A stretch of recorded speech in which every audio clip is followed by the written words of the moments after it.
Radio Infinity proudly presents. Welcome to Side 1. Radio Infinity speaks. The One is brought to you by the City of Chicago. Without the city, there would be no CTA and Radio Infinity. I'd like to say hello and hope everyone is safe and healthy out there. Frozen, the non-so-Disney Pixar story. Once upon a time in a far-off distant land near central Texas, a cold front, a polar cold front came in, sweeping and killing everything in its sight. It was a crazy and hellish week and a half to 2 weeks, honestly speaking. Here in central Texas and in Texas itself, there were power outages, there were water outages, there were deaths, there were boil water notices.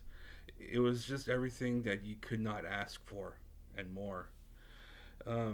Me personally, my story is that I spent about a week and a half with combined with no water, with no power, no water, a boil water notice, no hot shower, and I really didn't brush my teeth. So that's a long time that I've ever done that long. And it wasn't fun. It was hellish, to be honest. And when it came down to it, the first thing that went out was the power when the temperature reached single digits, 5 degrees, 7 degrees here in Texas. We were bogged down with snow as well. So there were about 7 inches of snow on the ground. People couldn't walk around at all. We were up to our ankles in snow, and that extreme cold caused power to go out. And I was without power for about 4 to 5 days. And when the power did come back on, the water went out because reservoirs within central Texas were at a drastically low level, and there were water outages in central Texas.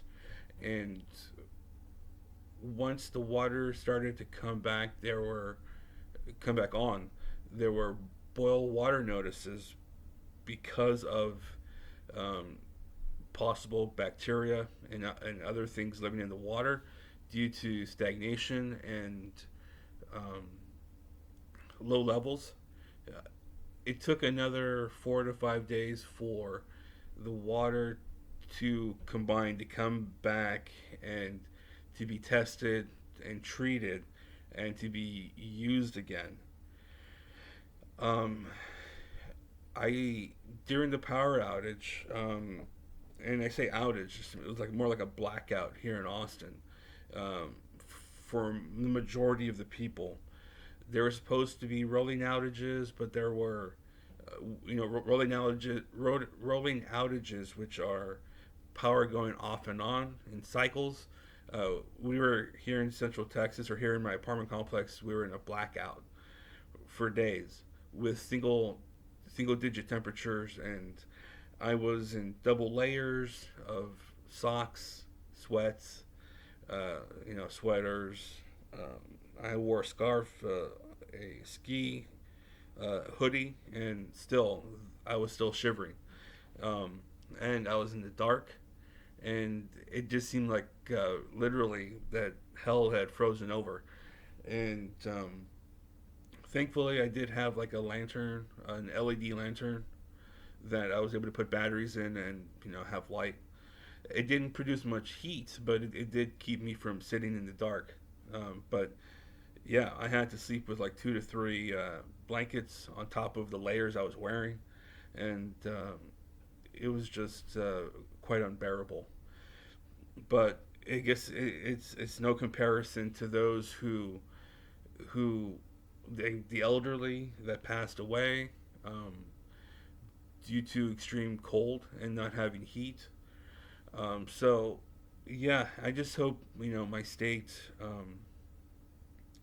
wakes up and becomes better prepared for the next time, because there probably will be a next time where there's a polar cold front that will drop, a significant amount of snow and cause us to drop into drastically low temperatures.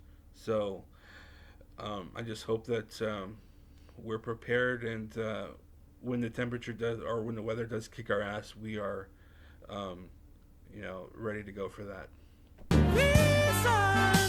The reasons that we're here. Again, I'd like to thank Earth, Wind, and Fire for that beautiful introduction. Why did you pick Bad Company?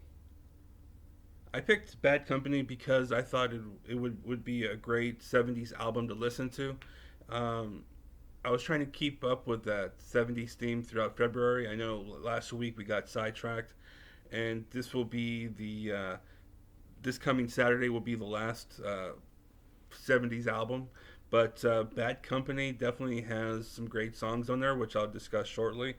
But listening to Bad Company on the radio, growing up, and buying the album, and then looking at the label itself, seeing that it had Swan Song on there, which is the Led Zeppelin label, I thought it would be a fantastic listen. Plus, I think on top of the two songs that I will mention shortly, it would be great to listen to the other songs. Radio stations then did not play B-side songs, or songs that weren't hit singles. So it was a great album to listen to. What songs did you like? So the songs that I was referring to was "Can't Get Enough of Your Love" and "Bad Company," I guess, which is a self-titled song from the album. Both of those songs were fantastic. They were my favorites, and I do have them on my playlist that that play when the playlist shuffles. So those are two great songs from Bad Company, 70s rock group from England, from London, and Can't Get Enough of Your Love is a catchy tune.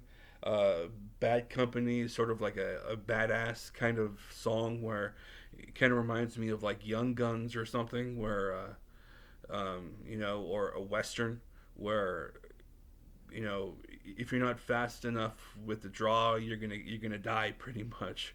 So it was a very powerful song. Bad Company was a very powerful song. It was a very masculine song that I felt, in my opinion.